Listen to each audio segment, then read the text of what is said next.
pentecostal, pero de la línea erudita, ¿no? Así, algo así me deja a mí la impresión, ¿no? La teoría lucana, que Pablo, que acá, que la exégesis. Como si no supiéramos lo que es el condenado pentecostalismo clásico. El pentecostalismo clásico tiene como pináculo sobre el cual pivoteas el asunto de hablar nuevas lenguas como evidencia de la llenura del Espíritu Santo. De ahí que los pentecostales, por ejemplo, unicitarios, redoblan la apuesta y dicen, no, si no hablas en lenguas no eres salvo, papá, porque esa es la evidencia de ser lleno del Espíritu Santo. O sea que tenemos una neumatología que va mutando también a través de los siglos y que da como resultado el neocarismatismo, el neopentecostalismo y otros bichos que van surgiendo por ahí. Pero a mí me parece, ¿no? Que quiere vender este asunto de soy como pentecostal, pero no un pentecostal de los que tú puedes ningunear, sino un pentecostal erudito que ha leído a Craig Kennedy y Gordon Fee y toda esta vaina, ¿no? Que está creciendo. Luteranos, tú lo sabes, presbiterianos, Por supuesto. reformados, católicos, están decreciendo en número. El único que está creciendo son los pentecostales. Entonces, Pero ¿cuáles pentecostales? Miren, yo hace un tiempo yo platiqué con un luterano, me parece que él tiene algo muy interesante que decir, porque dice, yo le pregunté a un presbiteriano, perdón, ¿por qué ustedes no crecen? Hay muchas razones por las cuales las iglesias históricas no crecen, es verdad. Y es verdad también que el pentecostalismo tiene algo que no tienen las demás iglesias históricas, es decir, son militantes y en algunas ocasiones son subversivos incluso. Son muy militantes. Y sí, eso ha hecho que el pentecostalismo crezca, de todas las ramas, neopentecostal, pentecostal carismático y pentecostales clásicos. Me parece a mí también que el pragmatismo de las denominaciones pentecostales es evidente. De hecho, si ustedes leen, por ejemplo, el libro de eh, Fuego Extraño, John MacArthur, donde le tira durísimo a los continuistas, él hace una crítica muy acertada al pragmatismo. O sea, estas iglesias también es verdad que crecen de forma sostenida, pero pragmática.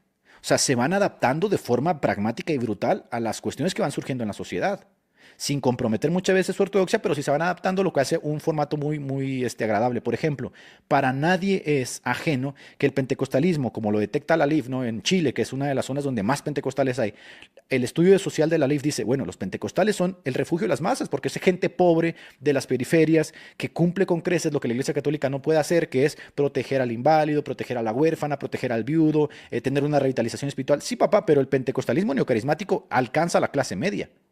Y esos pentecostales neocarismáticos se distancian brutalmente, por ejemplo, los pentecostales clásicos de la LIF e históricos.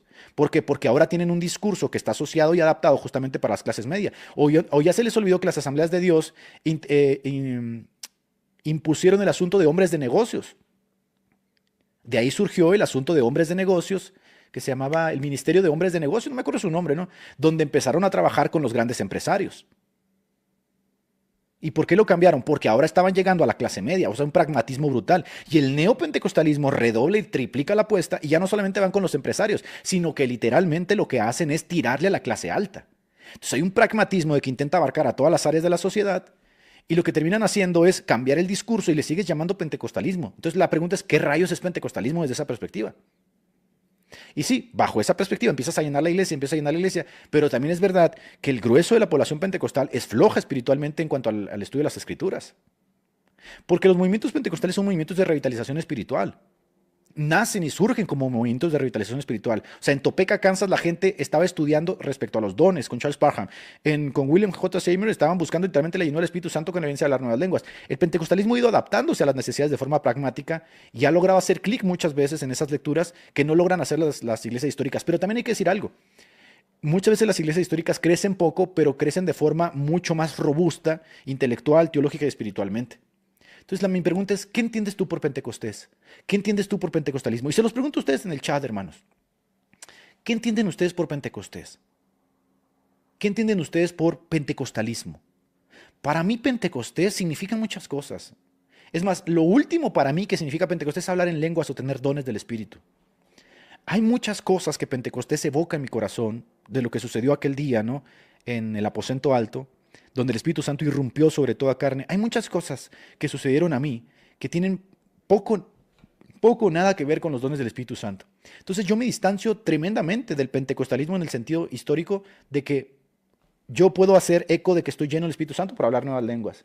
Me distancio tremendamente del pentecostalismo carismático porque para ellos también el pentecostalismo carismático es la revitalización con la evidencia de los dones espirituales, la profecía, la sanidad, etcétera. Me distancio todavía más del neopentecostalismo, que es una distorsión horrible del pentecostalismo histórico. Pero la pregunta es entonces, ¿qué es Pentecostés? ¿Puede, por ejemplo, un presbiteriano vivir todos los elementos de Pentecostés? ¿Puede un luterano vivir todos los elementos de Pentecostés?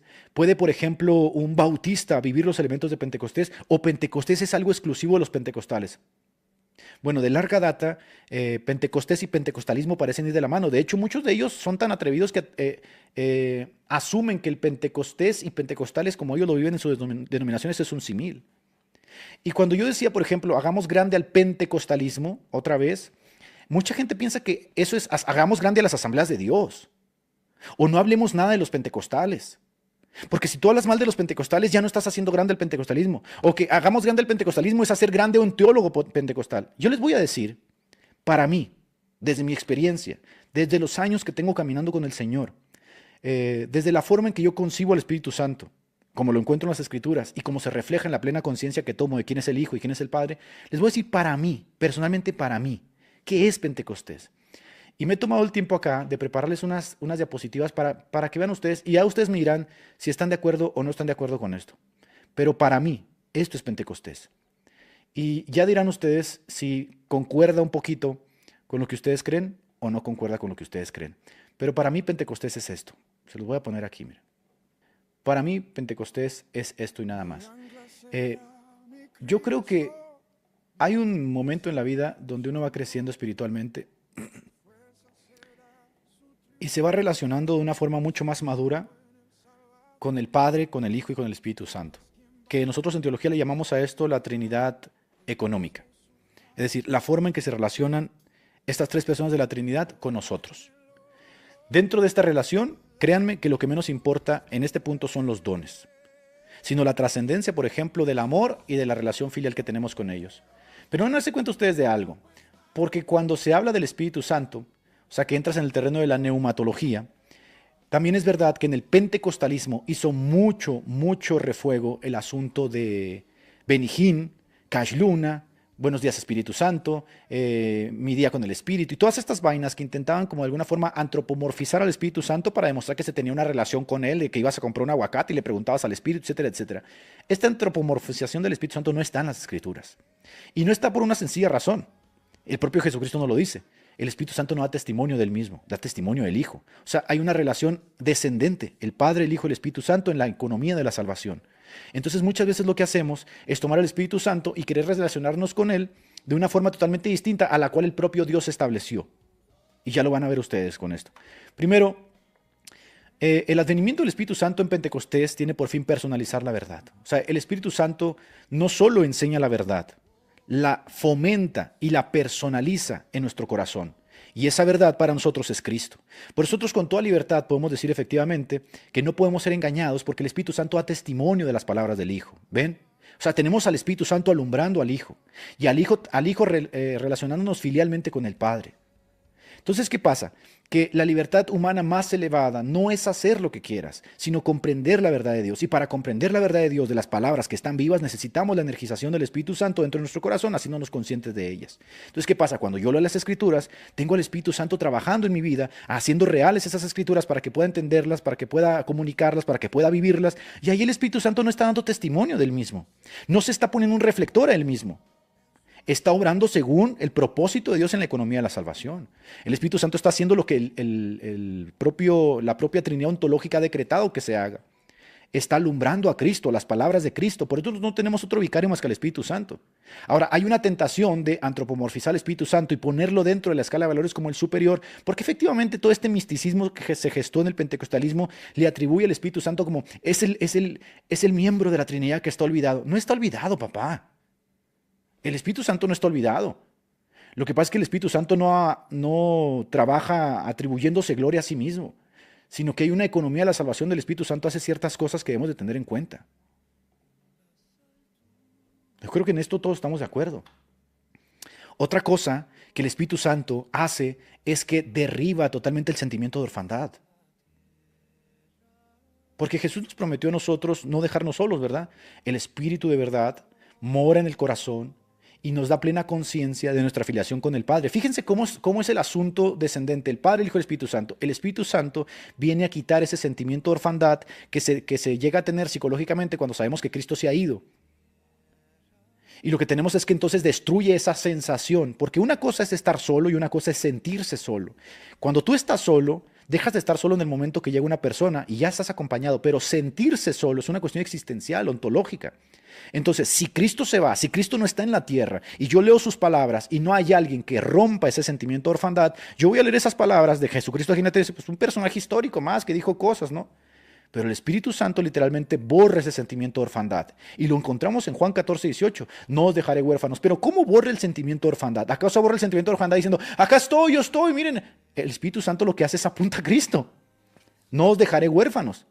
Por eso le dice Jesús a su discípula en el huerto del Getsemaní, es necesario que yo me vaya, porque si yo me voy es más presencia de Jesús en la tierra, no menos presencia de Jesús en la tierra. Esta es la Trinidad ontológica y la Trinidad económica trabajando plenamente con el ser humano y relacionándose con él. Porque mientras Jesucristo estaba vivo, le era necesario pasar por Samaria. Ahora donde estamos 2 o 3 reunidos en su nombre, no solamente hay libertad, sino que ahí está el Señor entre nosotros como por medio de su Espíritu Santo. Entonces el sentimiento de orfandad se borra. Y esa experiencia vivificante de entender que el Espíritu Santo nos da testimonio de que somos hijos de Dios y que el Señor Jesucristo está con nosotros y que el Padre mora en nosotros. Señor, ¿qué tiene que ver eso con el don de lenguas? Hay una conciencia plena de quién es el Hijo a causa de la vivificación del Espíritu Santo y el sentimiento de orfandad se destruye. Entonces, ustedes han escuchado, por ejemplo, dentro del discurso de pentecostalismo, que se haga énfasis en esto, que el sentimiento de orfandad se destruya.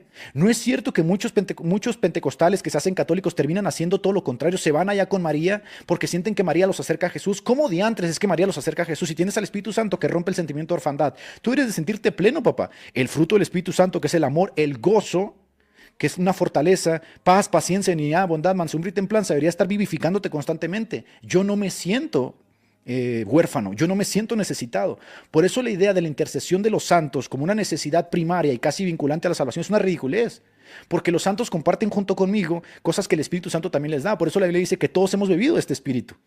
Todos hemos vivido el Espíritu Santo. Entonces, para mí Pentecostés, o como lo ve el pentecostalismo, de tenemos que orar y ayunar para recibir la llenura y el don de lenguas, y después tienes a toda una comunidad de personas hablando lenguas, digo, ¿y dónde están los principales elementos de lo que fue Pentecostés? Porque Pentecostés vino a romper las cadenas raciales. Noten ustedes que el Espíritu Santo descendió sobre hombres, descendió sobre mujeres, descendió sobre griegos, descendió sobre bárbaros, sobre judíos, sobre citas. ¿Por qué nadie dice eso? Que el Espíritu Santo es el único que puede crear la unidad, porque efectivamente el Espíritu Santo fue el único que puede de crear la causa de su poder. Nadie habla a nadie le importa. Pentecostés vino a romper las cadenas sacerdotales, vino a empoderar, esto es la pentecostalidad, vino a empoderar a la persona en su experiencia. Primera de Juan capítulo 2, versículo 20. Nosotros tenemos la unción del santo, que era exclusiva de los sacerdotes, que era exclusiva de los profetas, que era exclusiva de los reyes. Ahora está sobre nosotros, porque para vosotros es la promesa, para vuestros hijos. Entonces yo no tengo una mediación sacerdotal porque no la necesito, porque tengo un sumo sacerdote que me envió a su Espíritu Santo. No os dejaré huérfanos, vendré a vosotros. Y todos estos elementos del Espíritu Santo deberían estar asociados al pentecostalismo, pero el pentecostalismo, tanto pentecostés clásico como neocarismatismo como neopentecostal, están fascinados con los dones espirituales, que yo quiero ser profeta, que yo quiero ser apóstol, que yo hablo en lenguas, que los dones, que esto, que los dones, los dones, los dones. De hecho, el gran debate estúpido entre cesacionismo y continuismo tiene que ver con dones, porque siempre el pentecostalismo tiene que estar asociado a los dones. Es que en Hechos capítulo 1:8 dice que Dios nos dará dinamis, el poder. Sí, pero dice que nos dará dinamis para ser mártires. Es decir, nos dinamiza, nos vivifica para poder proclamar las verdades que están escritas, que el Espíritu Santo encuentra en Jesús y que proclama también Jesucristo. Es decir, somos ecos de la vida de Jesucristo. No, no, no, no. Dinamis es dinamita para romper a los demonios. Papá, ¿por qué todo tiene que ver con eso? Ahora, fíjense ustedes. Cuando yo me acerco al texto, yo me acerco a un documento histórico. Me acerco a un documento histórico donde se me narran los hechos de un personaje central que es Jesucristo. Me lo narra Pablo, me lo narra Lucas, me lo narra Marcos. Todos me narran el personaje central que es Jesucristo. El personaje central del libro de los Hechos no es el Espíritu Santo, porque eso es contrariar justamente la jerarquía de la Trinidad económica. El personaje central es el Hijo, porque el Hijo es el que se encarna. El personaje central no puede ser el Espíritu Santo, porque el Espíritu Santo nos alumbra al Hijo. De hecho, Jesucristo dijo, tomará de lo mío y se los hará saber. Entonces, en la Trinidad económica tenemos que el fin del hombre, como dice la Confesión de Westminster, es conocer a Dios y disfrutar de Él. ¿Y qué es lo que hace Jesucristo? Nos lleva al Padre. Y ahí hay la afiliación que el Espíritu Santo continúa. El Espíritu Santo nos recuerda las palabras de Jesucristo, que son tener una afiliación con el Padre. Entonces, en última instancia, la vida pentecostal tendría que ser tener una afiliación cada vez más grande con el Padre. La altura, la profundidad, la anchura, el amor de Dios que excede todo conocimiento. No, Pentecostés para los locos es hablar lenguas. En la trama, dentro de la Trinidad ontológica, el Padre está en la jerarquía y el Padre nos ama tanto que envía a su Hijo. El Hijo refleja plenamente el carácter del Padre, es la hipóstasis del Padre. Él refleja plenamente la sustancia divina. Él refleja plenamente el carácter de nuestro Dios que está oculto, como dice Timoteo. Y ahora, el Espíritu Santo lo que viene es que toma de Jesucristo y nos recuerda las palabras de Jesucristo para borrar el sentimiento de orfandad. Entonces, cuando yo voy a las Escrituras y leo las Escrituras y ahí dice, yo tengo el agua de vida, el Espíritu Santo hace factible esa creencia. ¿Qué hacen el pentecostalismo y la pentecostalidad? Lo que hace es que apuntan al Espíritu Santo. Yo no estoy diciendo que esté mal adorar al Espíritu Santo, ni tampoco estoy diciendo que esté mal hablar del Espíritu Santo. Lo que estoy diciendo es que en la escala de valores no hay pentecostalismo si no se eleva al Espíritu Santo. Entonces tienen que distorsionar el plan de la Trinidad económica para poder tener pentecostalidad. Pentecostés no es eso. Noten ustedes que en el discurso de Pedro, en Hechos, cuando desciende el Espíritu Santo no es el centro, sino Jesucristo, para que Dios envíe del cielo a Jesucristo. Esta promesa que ustedes están viendo hace eco justamente de que Dios ha levantado a Jesucristo entre los muertos y lo ha coronado como Rey de Reyes y Señor de Señores. De manera entonces que lo que Jesucristo dijo del Padre es verdad. Entonces efectivamente lo que yo tengo es, voy creciendo en mi filiación con el Padre, voy borrando todos esos atisbos brutos, bárbaros que tengo y voy acercándome cada vez más al Padre, más al Padre, más al Padre. Pero es que Jesús se va a poner celoso, pero si la Biblia dice en Hebreos que Él no se avergüenza de llamarnos hermanos, Él nos lleva de la mano con el Padre. ¿Y cómo no lo hace? A través del poder del Espíritu Santo que nos vivifica. Y cuando me caigo, el Espíritu Santo me levanta y me recuerda a Jesucristo. ¿Quién me hizo regresar a mí al cristianismo sino el Espíritu Santo que hizo eco de las palabras de Jesucristo? Cuando yo regresé al cristianismo, a mí me retumbaba un pasaje de Mateo capítulo 5 que decía, bienaventurados los limpios de corazón porque ellos verán a Dios.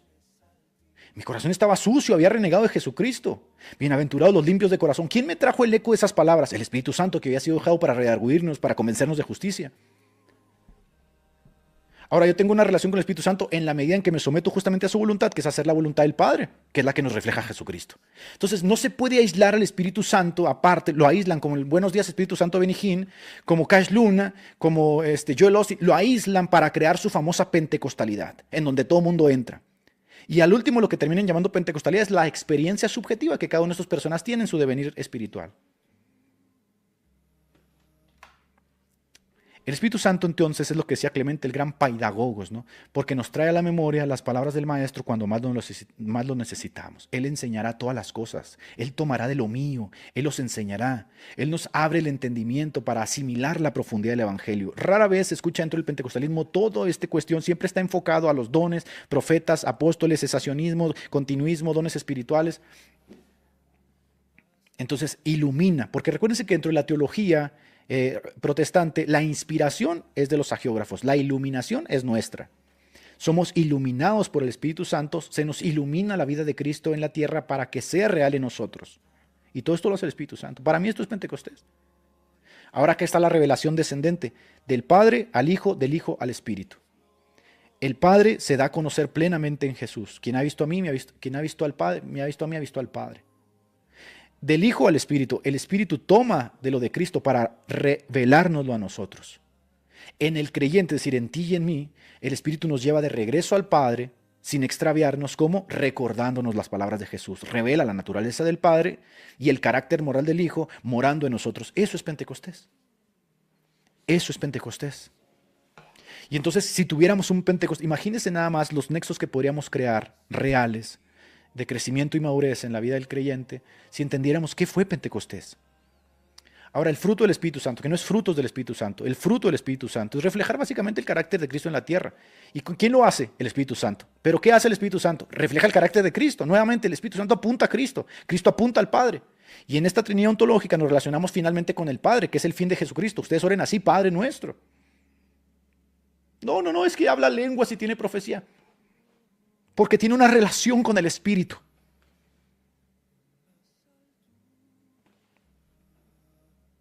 Entonces esta gente piensa que cuando yo digo hacer grande al pentecostalismo es hacer grande a las asambleas de Dios, o es hacer grande a Kirk Kenner, o es hacer grande a la pentecostalidad. El evento de Pentecostés significa algo para el creyente. Y usted puede ser calvinista tomando todos estos elementos porque esto es precioso. Usted puede ser bautista, usted puede ser luterano, usted puede ser presbiteriano, porque estas verdades son universales para los creyentes en general.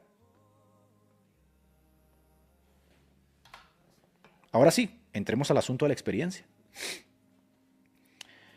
Dado que hay una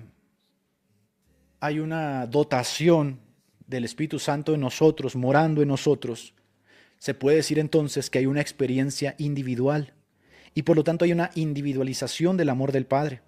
La forma en que yo me relaciono con el Padre es única. Dios lo ha querido así, caramba. No sé si son conscientes de esto. Dios ha querido que mi relación con Él sea única, por eso manda a su Espíritu a morar en mí.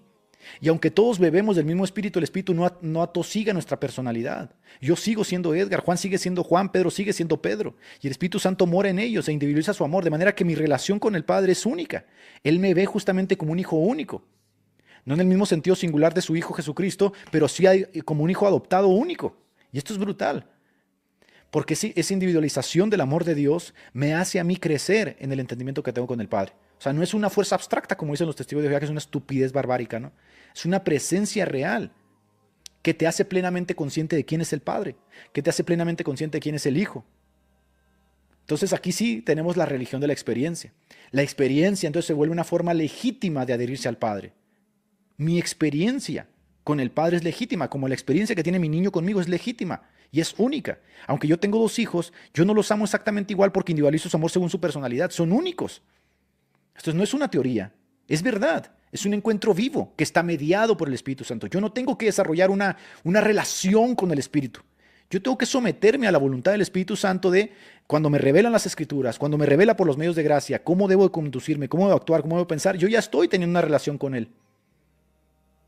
No tengo que aislar al Espíritu Santo para crear una pentecostalidad ni un pentecostalismo. No tengo que hacer eso. En el momento que yo me sujeto al Espíritu Santo en el sentido de que me alumbra las Escrituras, me ilumina, me revela constantemente el carácter de Cristo, yo ya tengo perfectamente una relación con el Espíritu Santo. Entonces, la prioridad divina es el amor y el carácter de Cristo. El valor secundario, hablar en lenguas o los oficios. El concepto primario es una pentecostalidad real, sería vivir en el Espíritu y en su voluntad. El valor secundario serían las manifestaciones.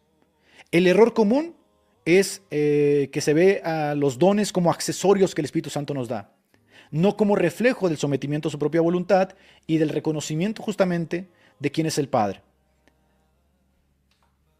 Entonces noten ustedes que dentro de la pentecostalidad que sería bíblica, nosotros tendríamos que crecer en el fruto del Espíritu. Ese sería justamente el concreto Pentecostés, ¿no? Ahora, cuando yo estaba en las Asambleas de Dios, siempre se invitaba a predicadores que tenían un texto base, ¿no? Hechos capítulo 1, versículo 8. Porque el Espíritu les dará poder y me seréis testigos. Y lo utilizaban constantemente para hacer eco justamente de su neumatología de que ese poder era el bautismo del Espíritu Santo con la evidencia de hablar nuevas lenguas. Pero cuando vas al original, o sea, cuando vas al griego, para empezar, dinamis que lo utiliza, cuando venga el Espíritu sobre vosotros os dará dinamis. Y entonces decían, es dinamita. Ahí es que la dinamita que hace explotar. Pues no, porque la dinamita literalmente se descubrió en el siglo XIX, si no estoy mal. Se descubrió muchos siglos después, perdón, de la época bíblica. Dinamis, como se utilizaba en la época clásica, básicamente es una energización interna. Pero noten ustedes lo que sigue en el pasaje, porque dice, me seréis testigos, y en el pasaje dice martureo, o sea, mártires. Hay una energización que es básicamente para anunciar otra vez a Cristo. O sea, anula naturalmente la vergüenza, el miedo, la reticencia humana, que psicológicamente estamos atravesados por todo eso.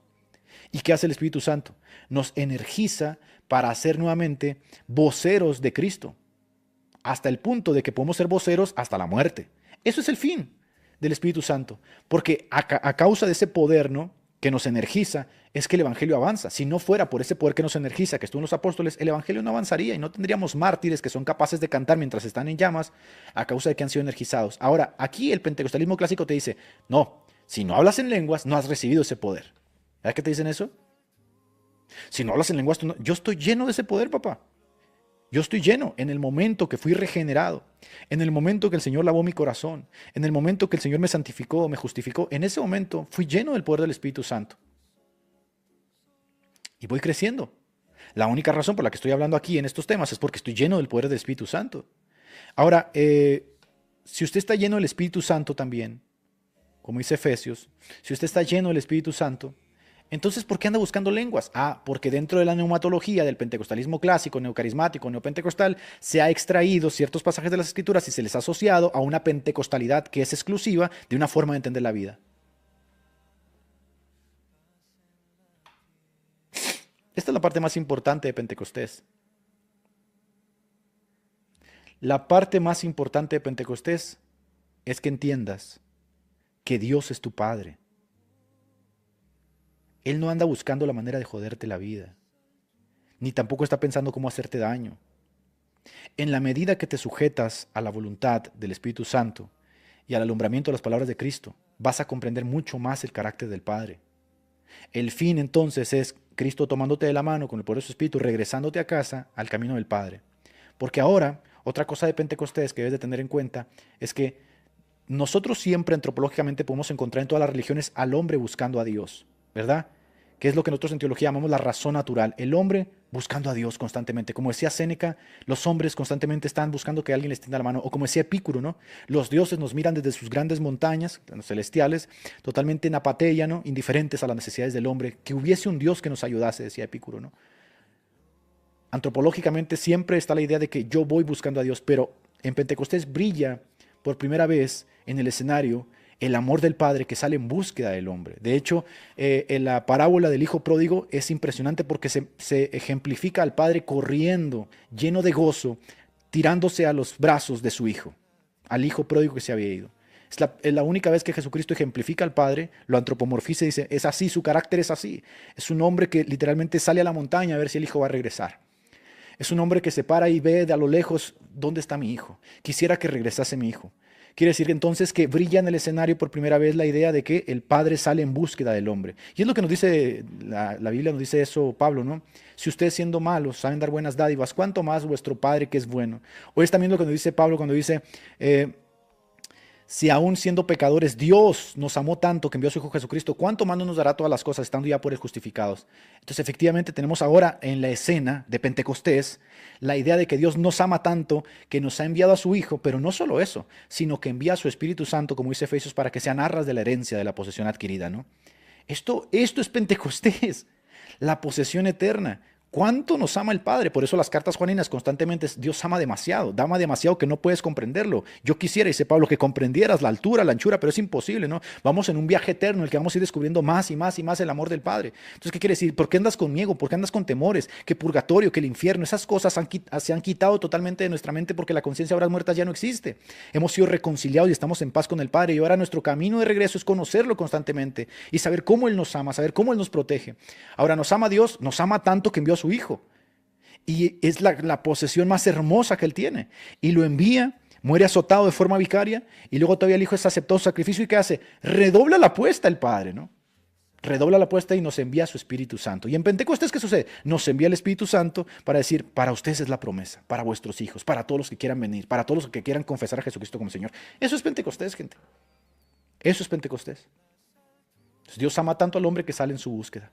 Y esta es la parte que es muy importante y en la que hemos estado trabajando nosotros aquí en el bloque protestante. La unidad solo se puede dar por el Espíritu. La unidad real solo la puede otorgar el Espíritu Santo. La única razón por la cual usted y yo estamos aquí compartiendo, sea usted luterano, sea usted presbiteriano, sea usted pentecostal, sea yo metodista, sea usted bautista, la única razón que podemos estar aquí conviviendo tiene que ser por el Espíritu Santo. No puede ser por medio de las instituciones, no puede ser por medio de las jerarquías, no puede ser por medio de las etiquetas, no puede ser por medio del sentido de orientación que nos dan las grandes instituciones religiosas. Tiene que ser por el Espíritu, porque el Espíritu nos crea un vínculo que supera todas estas cosas. Usted puede diferir de mí, usted puede estar en contra mío, pero aún así usted tiene que reconocer que a causa de esa experiencia que usted y yo vivimos, que es la unidad del Espíritu Santo, la vida del Espíritu Santo, la energización del Espíritu Santo, usted y yo podemos estar juntos. Esa unidad no la logra el catolicismo romano, esa unidad no la logran los pentecostales, esa unidad no la logran los bautistas, esa unidad la logra el Espíritu Santo solamente. Entonces, las religiones institucionales están muertas, a menos que entiendan que el futuro no puede ser institucional. El futuro no puede ser la pentecostalidad. Es que están creciendo millones, pues están creciendo millones en contraste con los luteranos, que también son sus hermanos, en contraste con los presbiterianos, en contraste con los metodistas, en contraste con los bautistas. El futuro no puede ser institucional. El futuro requiere nuevos líderes y esos nuevos líderes tienen que tener y promover la unidad no institucional, sino espiritual. Entonces yo veo un luterano y él y yo podemos diferir, pero va a llegar a un punto de acuerdo que es la experiencia donde decimos, Jesucristo es tu Señor. Sí, Jesucristo es mi Señor. Él te ha lavado de tus pecados, Él me ha lavado de mis pecados. Fuiste bautizado con la sangre del Señor, bebiste de la roca espiritual, fuiste bautizado bajo la nube, bebiste de la misma bebida espiritual, estás adherido a la savia. Sí, tú y yo somos hermanos, papá.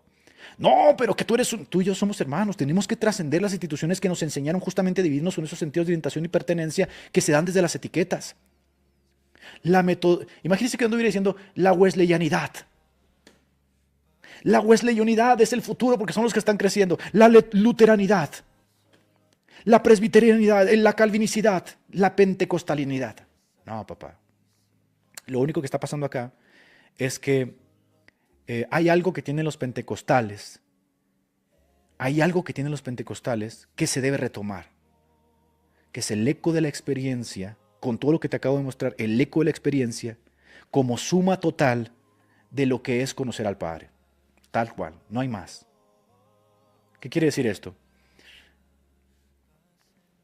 Todo lo que ha aprendido el Padre, todo lo que ha aprendido, refleja plenamente el carácter de Jesús por medio de su Espíritu Santo, y yo entiendo entonces que Pedro es diferente, que Juan es diferente, que Mateo es diferente, que Lucas es diferente, que Timoteo es diferente, pero veo a Jesucristo orando igual por todos.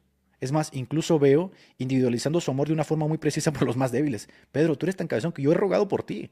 Vean el precioso papel de sumo sacerdote que tiene Jesucristo, en donde ahora no solamente es por Pedro, sino por toda su iglesia. Yo oro por ellos y por los que han de creer. Él no dice, yo oro por la pentecostalidad, yo no oro por los pentecostales, yo oro por todos los que han de creer. Entonces aquí, fíjense hasta dónde nos lleva el Espíritu Santo, que yo puedo decir, hay católicos que son mis hermanos. Y tengo que tener la pericia y la capacidad de distinguir y entender que de entre de ellos también hay gente que ha bebido de la roca espiritual, que es Cristo. Sigan apostándole en las instituciones. Las instituciones están muertas. Están literalmente boqueando como pez fuera del agua.